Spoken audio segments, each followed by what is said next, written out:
ಆದಿಕಾಂಡ ಅಧ್ಯಾಯ 20. ಗೆರಾರಿನ ಅರಸನು ಸಾರಳನ್ನು ಮನೆಯಲ್ಲಿ ಸೇರಿಸಿಕೊಂಡು ತರುವಾಯ ಕಳುಹಿಸಿಬಿಟ್ಟದ್ದು. ಅಬ್ರಹಾಮನು ಅಲ್ಲಿಂದ ಕಾನಾನ್ ದೇಶದ ದಕ್ಷಿಣ ಸೀಮೆಗೆ ಹೋಗುತ್ತಾ ಹೋಗುತ್ತಾ ಕಾದೇಶಿಗೂ ಶೂರಿಗೂ ನಡುವೆ ವಾಸಮಾಡಿಕೊಂಡು ಕೆಲವು ಕಾಲ ಗೆರಾರಿನಲ್ಲಿ ಇದ್ದನು. ಅವನು ತನ್ನ ಹೆಂಡತಿಯಾದ ಸಾರಳನ್ನು ತಂಗಿಯೆಂದು ಹೇಳಿದನಾದ್ದರಿಂದ ಗೆರಾರಿನ ಅರಸನಾದ ಅಬೀಮೆಲೆಕನು ಕರೆ ಕಳುಹಿಸಿ ಆಕೆಯನ್ನು ತನ್ನ ಮನೆಯಲ್ಲಿ ಸೇರಿಸಿಕೊಂಡನು. ಆದರೆ ರಾತ್ರಿಯಲ್ಲಿ ದೇವರು ಅಬೀಮೆಲೆಕನ ಕನಸಿನಲ್ಲಿ ಬಂದು, ನೀನು ಆ ಸ್ತ್ರೀಯನ್ನು ಸೇರಿಸಿಕೊಂಡದರಿಂದ ಸಾಯತಕ್ಕವನಾಗಿದ್ದೀ, ಆಕೆ ಮುತ್ತೈದೆ ಅಂದನು. ಅಬೀಮೆಲೆಕನು ಆಕೆಯನ್ನು ಕೂಡಲಿಲ್ಲವಾದ್ದರಿಂದ ಅವನು, ಸ್ವಾಮಿ, ನಿರಪರಾಧಿಯಾದ ಜನವನ್ನೂ ನಾಶಮಾಡುವಿಯಾ? ಆ ಮನುಷ್ಯನು ಈಕೆ ತನಗೆ ತಂಗಿಯಾಗಬೇಕೆಂದು ತಾನೇ ಹೇಳಲಿಲ್ಲವೇ? ಈಕೆಯೂ ಅವನು ತನಗೆ ಅಣ್ಣನಾಗಬೇಕೆಂದು ಹೇಳಿದಳು.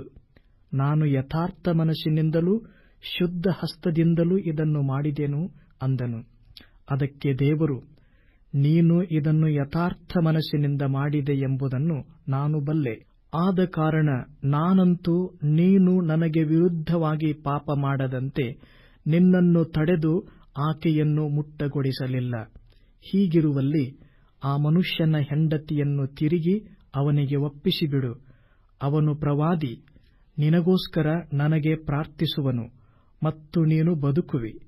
ಆಕೆಯನ್ನು ಒಪ್ಪಿಸುವುದಿಲ್ಲವೆಂದರೆ ನೀನೂ ನಿನ್ನವರೆಲ್ಲರೂ ಸತ್ತೇ ಸಾಯುವಿರೆಂದು ತಿಳಿದುಕೋ ಎಂದು ಕನಸಿನಲ್ಲಿ ಹೇಳಿದನು. ಬೆಳಿಗ್ಗೆ ಅಬೀಮೆಲೆಕನು ತನ್ನ ಸೇವಕರೆಲ್ಲರನ್ನು ಕೂಡಿಸಿ ಈ ಸಂಗತಿಗಳನ್ನೆಲ್ಲ ತಿಳಿಸಲು ಅವರು ಬಹು ಭಯಪಟ್ಟರು.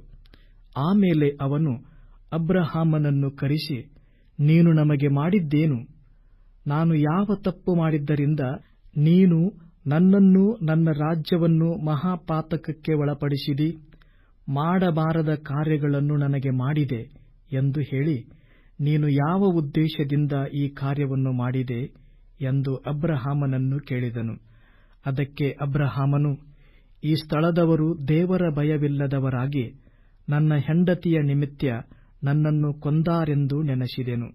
ಅದಲ್ಲದೆ ಆಕೆ ನಿಜವಾಗಿ ನನ್ನ ತಂಗಿ, ನನ್ನ ತಂದೆಯ ಮಗಳೇ, ಆದರೆ ನನ್ನ ತಾಯಿಯ ಮಗಳಲ್ಲವಾದ್ದರಿಂದ ನನಗೆ ಹೆಂಡತಿಯಾದಳು. ನಾನು ದೇವಸಂಕಲ್ಪದಿಂದ ತಂದೆಯ ಮನೆಯನ್ನು ಬಿಟ್ಟು ದೇಶಾಂತರ ಹೋಗುವುದಕ್ಕೆ ಹೊರಟಾಗ ನಾನು ಆಕೆಗೆ, ನಾವು ಹೋಗುವ ಎಲ್ಲಾ ಸ್ಥಳಗಳಲ್ಲಿಯೂ ನನಗೆ ನಿನ್ನಿಂದ ಒಂದು ಉಪಕಾರವಾಗಬೇಕು. ಏನೆಂದರೆ ನೀನು ನನ್ನನ್ನು ಅಣ್ಣನೆಂಬುದಾಗಿ ಹೇಳಬೇಕೆಂದು ಬೋಧಿಸಿದೆನು ಅಂದನು. ಆಗ ಅಬೀಮೆಲೆಕನು ಅಬ್ರಹಾಮನಿಗೆ ಕುರಿದನಗಳನ್ನೂ ದಾಸದಾಸಿಯರನ್ನು ಕೊಟ್ಟು ಅವನ ಹೆಂಡತಿಯಾದ ಸಾರಳನ್ನು ಅವನಿಗೆ ಒಪ್ಪಿಸಿ, ಇಗೋ ನನ್ನ ದೇಶವು, ಇದರೊಳಗೆ ನಿನಗೆ ಇಷ್ಟವಿದ್ದ ಕಡೆಯಲ್ಲಿ ವಾಸಮಾಡಬಹುದು ಅಂದನು. ಇದಲ್ಲದೆ ಅವನು ಸಾರಳಿಗೆ, ನಿನ್ನ ಅಣ್ಣನಿಗೆ 1000 ರೂಪಾಯಿ ಕೊಟ್ಟಿದ್ದೇನೆ. ನಡೆದದ್ದನ್ನು ನಿನ್ನ ಕಡೆಯವರು ಲಕ್ಷ್ಯಕ್ಕೆ ತೆಗೆದುಕೊಳ್ಳದಂತೆ ಇದು ಪ್ರಾಯಶ್ಚಿತ್ತವಾಗಿರಲಿ. ನೀನು ಮಾನಸ್ಥಳೆಂದು ಇದರಿಂದ ಎಲ್ಲರೂ ತಿಳಿದುಕೊಳ್ಳುವರು ಎಂದು ಹೇಳಿದನು.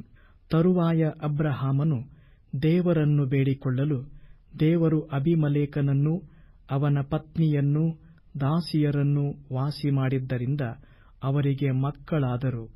ಮುಂಚೆ ಅಬ್ರಹಾಮನ ಹೆಂಡತಿಯಾದ ಸಾರಳ ನಿಮಿತ್ತ ಯೆಹೋವನು ಅಬೀಮೆಲೆಕನ ಮನೆಯಲ್ಲಿದ್ದ ಸ್ತ್ರೀಯರೆಲ್ಲರೂ ಬಂಜೆಯರಾಗುವಂತೆ ಮಾಡಿದ್ದನು.